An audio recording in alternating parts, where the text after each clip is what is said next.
What's up, YouTube? It's your boy JB here today with a review for Love After Lockup, aka Life After Lockup. This is season 3. I don't know why.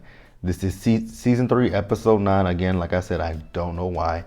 This episode is titled Up in Smoke, you guys. So, without further ado, let's go ahead and just jump into this episode review, shall we? Alright, so we're going to start the episode up with the small stuff and then work our way down. So let's first start talking about Brittany and Marcelino. So this is, from what I'm guessing, this is like at the beginning of the pandemic. So we see that they have a construction crew outside of their house. Now I was looking at that, I'm like, I don't think any of them have a mask on. So I'm assuming this was probably at the time where they were saying, it was okay to go around and not wear a mask. But I'm like, okay, I'm gonna let them live. I'm gonna let them live for right now. So Brittany is talking about the fact that Marcelino did this, and she was also talking about the fact that with Marcelino, he told her that it was going to be $10,000. She would have preferred for that to go to another house, go towards them getting a house. I was just sitting here thinking to myself, does Marcelino have a job yet? Because that was your storyline, for the first half of this season, last season, him getting a job. So unless Marcelino has a job, you might want to stay put. So Marcelino also told Brittany that it wasn't, exactly $10,000. She said, well, that's what you told me. He said it was actually $25,000. So she said, you put $25,000 down for him to do that. Now, I will agree with Brittany on one thing. Yes, he could have had a conversation with you about that whole situation because he took out a loan against the house. So yeah, you discuss that with your wife before you make a big rash decision like that. That is something that I did agree with her on, but I'm still looking at her with a side eye about the fact that they could have went and bought a house, put that money down on the house. What job does he have? Again, I'm just going to ask that question one more time. What job does Marcelino have? So then, they talk about going out on a date with each other because, like I said, I think this is at the height of coronavirus. So, I guess it was, tiring, stressful, being in the house, 3 kids, 2 dogs. So I'm sure it was kind of tiring and wearing them thin. So they called over her mother to watch the kids. The mama watched the kids, so Brittany and Marcelino go out and, have a little date with each other. And then when they get back, they find out that Brittany's mom called her sister over, and when she called her sister over, she dipped out and left the sister there. The sister also said she got an alert from her credit card. I'm wondering if she's with Bank of America because they will let you know. They will tell you if you fall below $25. Well, with mine, it tells me if I fall below $25. And they will send you that alert. So I'm like, but she fell below $50, and that shouldn't have been the case. So then, Brittany and the sister are out looking for her mother. So let's move on. All right, you guys. Next, let's talk about Sarah, Michael, and, no more old ass Maria. So we see Sarah. So Sarah met up with her best friend, Emmy, and they're going to work out. Once again, I will say this until the cows come home. I know Emmy said that she liked Malcolm, but it's only it's going to be short-lived. I feel like Emmy is secretly in love with Sarah, but she won't say it. Just calling a spade a spade. But, Sarah's talking about how, she worked out with Malcolm. I'm like, girl, we don't care. And we don't care and we don't want to know. Excuse me, y'all. So then they start talking about, the baby's birthday party. And, Emmy asked Sarah, is Michael coming? And, Sarah is like, well, Michael actually called, when is her birthday? And, she's talking about the fact that when he called her. I mean, Sarah, what do you expect from Michael? Michael he ain't shit. So do you expect for some shit to turn into a bundle of gold miraculously? No. I mean, Emmy still ain't here. Don't see it for Michael, and neither do we. But at a certain point, Sarah got to look at herself in the mirror and be like, damn, I was stupid to have a second child with this dude. We already had one child. He wasn't doing shit for her. Why did I turn around and have a second one with him? So as much as they want to talk bad about Michael, Michael didn't let down with himself and have another baby. Sarah was complicit in that. So I can't feel sorry for Sarah at all. I really can't feel sorry for her. So then Sarah's telling Emmy about Malcolm coming to the party. And she says, how's that going to work? She says, well, I do want for Michael and for Malcolm to meet up before the party and have a conversation with each other. I'm like, I get that that's your boyfriend, Sarah, but you might want to tell your little boyfriend to stay at home. Because I just don't think that that's going to work out, honestly. I'm being honest with you, I just don't think it's going to work out. So then we see Forehead. He's over there in Flint, Michigan. He's talking to his mama. And, he's talking about his situation with old ass Maria and the fact that, he had to leave her because she got to the point where she would hide his driver's license and his passport. And he felt like she was putting him in situations where he might go back to jail. I don't feel sorry for Michael either. In this situation, I feel sorry for nobody but those girls. And then the fact that his mama, so when Sarah called him, he ignored the phone call with Sarah. And he said that, he asked Sarah what was she doing for Rain's birthday party. And she told him, it really didn't have anything to do with him, which that is kind of true. I mean, she's having her birthday party. If you ain't paying for it or putting no input on it, if you ain't putting no money into it, then I don't really have to go into deep detail with you about what I'm doing because he wants to do something with them by himself. I think Sarah said it more than once that you are not going to be alone with those girls. And I don't blame her because God knows what female you would have her kids around. So I don't blame Sarah. But the fact that his mama just sat there and enabled him with that, I'm not going to talk bad about her, but her hair. The weave was okay. The weave was not bad. Only thing about the weave was, the bayang was straight hair, but her hair over here is slicked back. I'm like, why couldn't you then at least put a hot comb to it, put a perm on it or something to straighten it, to make it blend with your weave, but you didn't. And that's all I'm gonna say about, mama. Besides the fact that she facilitates Michael's bullshit. So then Sarah goes to see her therapist. She's talking about Rain's birthday party. And she's once again talking about the fact that Michael has known what Rain's birthday is for a full year. Okay, Sarah, what the fuck you want us to do with this shit? I'm sitting here thinking, like, you are the one that sat down and had another baby with him. Again, like I said a few minutes ago, you knew when you you knew when you laid down with Michael that second time and ran the risk of getting pregnant with Rain, you knew that Michael wasn't shit in the first fucking place. So at this point, Sarah, like, you are literally the only person that you can blame for this situation. You put yourself in it. Like, again, I don't feel sorry for Sarah. I don't feel sorry for Michael. I just feel bad for those kids that got to deal with this shit. And, like, seriously, it's the kids that I feel the most sorry for. And then, she starts talking about Michael. And what happens? Her black sin comes out. And the therapist was like, when you talk about Michael, you have a different energy about you. I'm like, yes, sis. She has a whole ass black sin. She goes from prim and proper Sarah, the white girl with, that talks, proper, to she hood, she down for the shit. That is the one thing about, besides the fact that she plays victim, that black sin is what, her playing victim and that black sin annoyed the fuck out of me when it comes to Sarah. God, that just gives them my nerves. But let's move on. All right, you guys, next let's talk about Andrea Lamar. And more specifically, this episode, we did not see Andrea, I think. We saw Lamar and Tennyson. So Lamar and Tennyson, they're having a day with themselves, and they're going over to his brother's house. I did not get the brother's name, but, the brother actually got shot recently. I'm like, oh. Does Andrea know about this? Because y'all know that is her thing.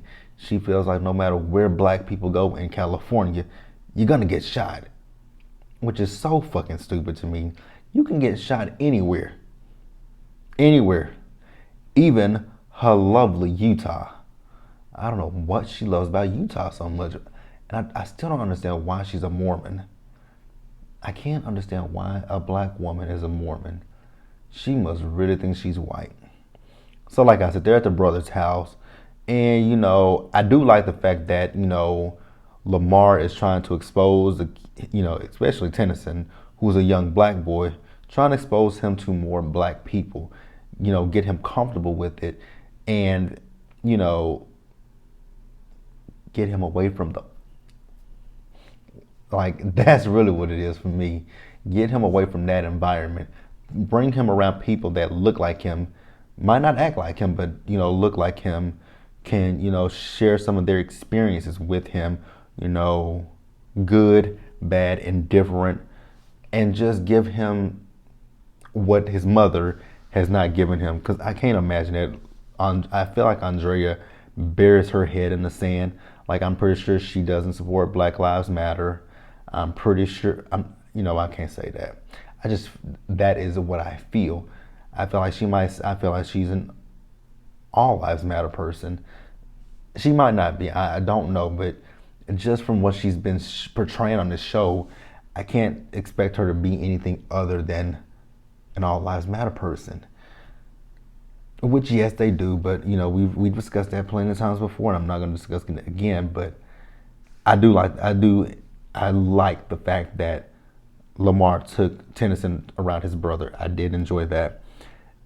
Hell, I even enjoyed the fact that the brother lit up the blunt, want to smoke. Tennyson said no. He got to take care of his mind and his body. I'm like, ugh. You know what? I'm not gonna say nothing because I respect him. He has his morals and his beliefs. That is fine. He's talking about his mama. I'm like, your mama shouldn't trip out about shit. You're 18. Shit, you are older than I was when I started smoking and when I started drinking. So, yeah, I started smoking at 14.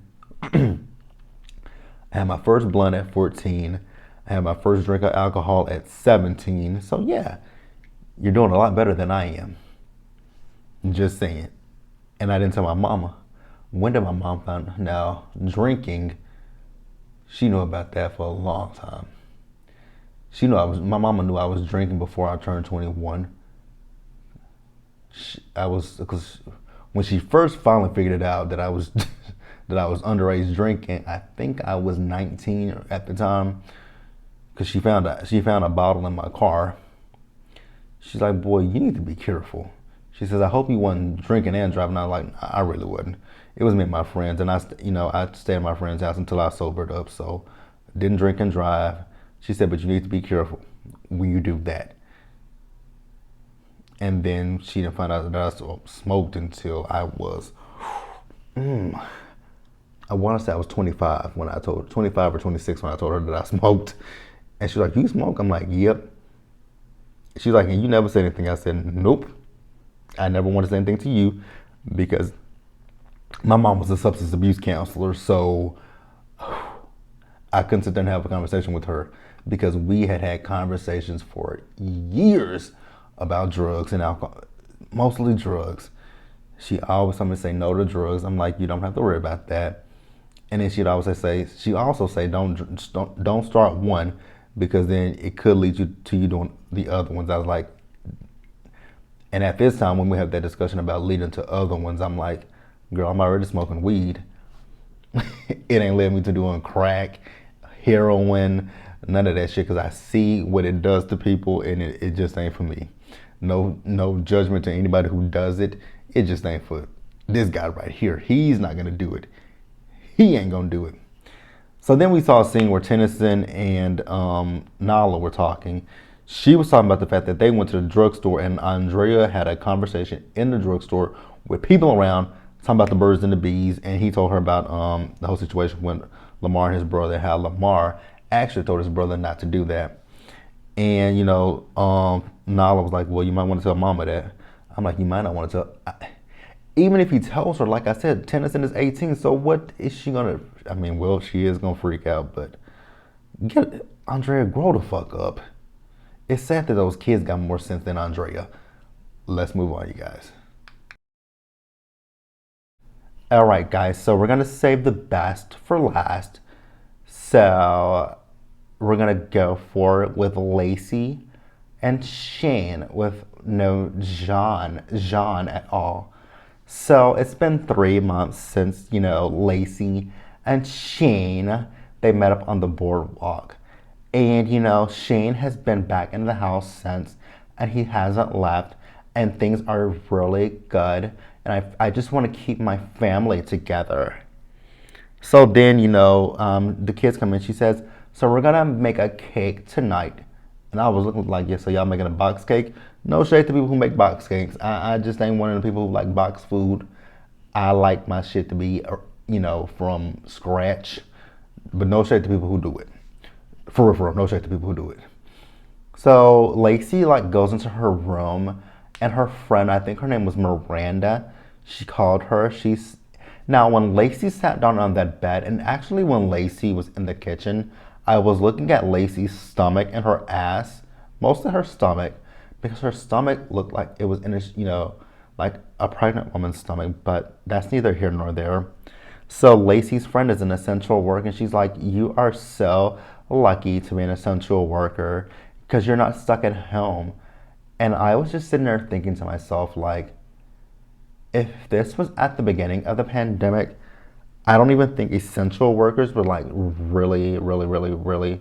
I know essential workers were like happy to have a job, but at that time, so much stuff was unknown about coronavirus, and essential workers, I mean, because at one point I was working from my office and I was considered an essential worker. I didn't like it because, you kept hearing those cases go up and up, and you did not really know much about the virus. So, yeah, I don't really know if she was lucky to be an essential worker, but okay, Lacey, I know what you mean. She's lucky to have a job for one. That's what it is. So then she tells her that, the kids, they're working, they're doing homeschooling, and the work is like really fucking hard. Now that I will agree with her on, because I be looking, because I have, I have some friends, that I went to school with that are teachers, and some of the work that I be seeing, I'm like, they posted something like, here's a weird thing. So they posted, one of my good friends from high school, who's a teacher, she posted this multiplication fact, this multiplication where they had to do a math problem where they had to do multiplication. I remember the old way of doing the multiplication, and then they showed this new way with the box. I'm like, I'm like, that looks hella confusing. I'm like, the old school way of doing it, I would be able to do that in a heartbeat. But this new school way, I'm like, that is so fucking confusing, and I still don't understand it. But the way that they teach our kids today is just a lot different. So then Lacey also says that, Shane and I are, trying to have a family. We're going through the process of IVF because, we decided not to do the tubal reversal. I got my tubes tied. And the friend asked her, so with this, are you having a baby because, Shane doesn't have any of his own? She says, well, that's a part of it, yes. And then she says that, we're eligible for a study since I did get my tubes tied. And, with doing this, we can save about $6,000. But, I am really apprehensive. Apprehensive, right? Yeah. She's apprehensive. Is that the word? Apprehensible. That's what it is. I'm tripping. She's apprehensible about having another baby with Shane because, with her first child, the father was there, but after the last two, nothing. So Lacey is really worried that she may be stuck raising 4 kids on her own. And I will say, I don't think Shane will be that type to just up and leave her. But I mean, if she goes through one of her things where what she did with Jean, then it's highly likely that she would be a single mother once again. But, I don't really know if they're pregnant. I think I've heard rumors that they're pregnant. I don't know. But yeah, let's move on to the next couple, shall we? All right, you guys, and then to close out the episode, let's talk about Angela. Angela? Let's get the voice. Angela. Nope, that ain't it. That's it. There we go. Angela, Tony. Angela and Tony. So Angela is still holding that bat to Tony's ass. Back up, dude. Get the hell back. Stop talking. So she tells him, I'm sick of you. I'm trying to move on, and you want to stroll in here 4 months later with an apology. Like I'm supposed to be okay with it. You're lucky I'm even letting you sit there. And then he says, I don't know what to say, but I'm sorry. Don't you want more out of life other than hotels, hotel rooms, and prostitutes, Tony? Don't you want more from that? It's almost like you're in love with your addiction more than you are with yourself and with me. He says, what did he say to her? He says, Angela, baby, I want to fix it. You've been saying that for a long goddamn time, Tony. If you want to fix it, fix the shit, Tony. Fix the shit, Tony. And I'm like, exactly. I do agree with Angela about that. God damn, it hurts doing the Angela voice. I do agree with Angela. If Tony wants to fix the shit with their relationship, do it. It's not that fucking hard. So I agree with Angela. So he's saying that a lot has changed for him in the last 4 months. And she's like, what the hell have changed, Tony? What in the hell has changed, Tony? Please explain that to me. What's changed? Well, Tony tells her what's changed for him. Him being by himself in that hotel room for 4 months without her, and he was able to see what a piece of shit he was. I'm like, Tony, save the theatrics for the Oscar awards, because even I don't believe this. Now, Angela might believe it, but I don't believe it. Oh, and by the way, Angela did take the motherfucking cigarettes, because, she was just sitting there just a...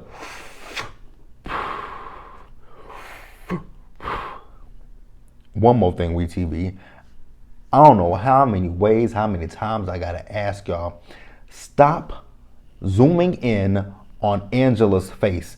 You can see the lines in her face, her mouth, her fucked up mouth. I'm just like, and then she was sitting there with them Daisy Dukes on, and she crossed her legs. I'm like, please lift the camera up or tell Angela to uncross her legs and sit with her legs closed. We don't want to see that. That is disgusting. That is nasty. So here's the thing that got me. Tony wants Angela to be his therapist, and I'm like, so what? I get it. It's free. I do get that part. He ain't gonna pay for it, so I understand that. I do get it. But goddamn, you want your wife to be a therapist? That is fucked up. Hell, your wife needs a therapist at this point. I really do think Angela needs a therapist. There is something wrong with Angela, and we're gonna talk about that in just a minute. But also, Angela let a little gem drop that she never filed the marriage license, so their marriage is not technically legal. I'm like, that ain't no shock there. Now here's one more thing. Angela smokes like hella fucking cigarettes, because the next scene that we saw with Angela was in front of the computer, and first of all, I was trying to figure out what kind of computer was that. That is an old school ass computer. They had like a computer from the early 2000s. But yeah, she was on a computer and she was smoking a cigarette. And then if you notice that ashtray had about 7 of them already in there. And then she had one in her mouth. Then at one point, she let up another one. I'm like, God damn, Angela, slow your roll, sister. You might have lung cancer pretty soon. I ain't wishing that on her, but I'm just saying, girl, the way you smoking, your ass is gonna have lung cancer. Speaking another thing with Angela, and I don't know which side I don't know if she's on this side of me or if she's on this side of me, but whichever side she's on, you guys take a look at her photo. WeTV, y'all ain't shit. Just take a look at I'm trying to picture it. She might be on this side. I think Angela's gonna be on this side of me, or she's on this side. I don't know. But again, either way, take a look at her. You guys pause the video, look at her picture. Literally, look at her picture. That is photoshopped. It's either photoshopped or airbrushed. And I'm pointing like I know which side she's on. Whichever side she's on, take a look at that photo and go back and look at her in the episode with all those lines. And even when she was doing her interview with the producers, you can still see when they put on her makeup, Angela still, I mean, her face is, even with the makeup, you can still see the lines in Angela's face. And I'm not trying to say this to be mean or funny, mean or anything. Hell, even with Lacey's photo, go look at Lacey's photo. Hers is photoshopped. They photoshopped the hell out of these people. Shit, I'm wondering like, hell, y'all are some good ass catfishes. But back to Angela, and get off this picture. Angela does need to see a therapist because we find out that Angela, on top of her when she was talking to Tony, she actually, before Tony, she was with another dude named Ross that she used to go and see. But her and Ross got into it with each other, and then I know she said Ross, they moved him to Louisiana, but then she said she went to visit him in Louisiana. But like I said, they were off and on, and then when they were off at one point, she found Tony. So I'm like, wait a minute, Angela, I fucks with you, but you a hypocrite, huh? Because you went off on Tony about sleeping with these. Now I get it, the prostitutes, I wouldn't be there for it either, but you're a bit of a hypocrite, sis. You are a hypocrite. And the reason why I say Angela needs to seek therapy, because I think Angela is just desperate for any kind of love and affection. You know, when I'm sitting here talking about her looks, and I think I might have just figured out, Angela might not have self-confidence in herself. But girl, that's from now, the look department, you may have been a looking today, but today, I just feel like your looks have gone down because of smoking. Because smoking does age you, unfortunately. Fortunately or unfortunately, whichever one you want to say, smoking ages your motherfucking ass. And it's aged the fuck out of Angela, because Angela looks older than what she is, unfortunately. Or fortunately, however you want to look at it. But this is Life After Lockup. Yeah, that was Life After Lockup. Like this video, leave your comments, subscribe to the channel, hit that bell notification button so you guys are aware of when I drop anything else. Share this video. Until the next one, you guys, do me a solid favor out there. Stay safe. Take care of yourselves. Stay hydrated. Stay warm or cool, whatever the weather's like in your condition, in your area. And I will see you guys in the next one. Bye, guys.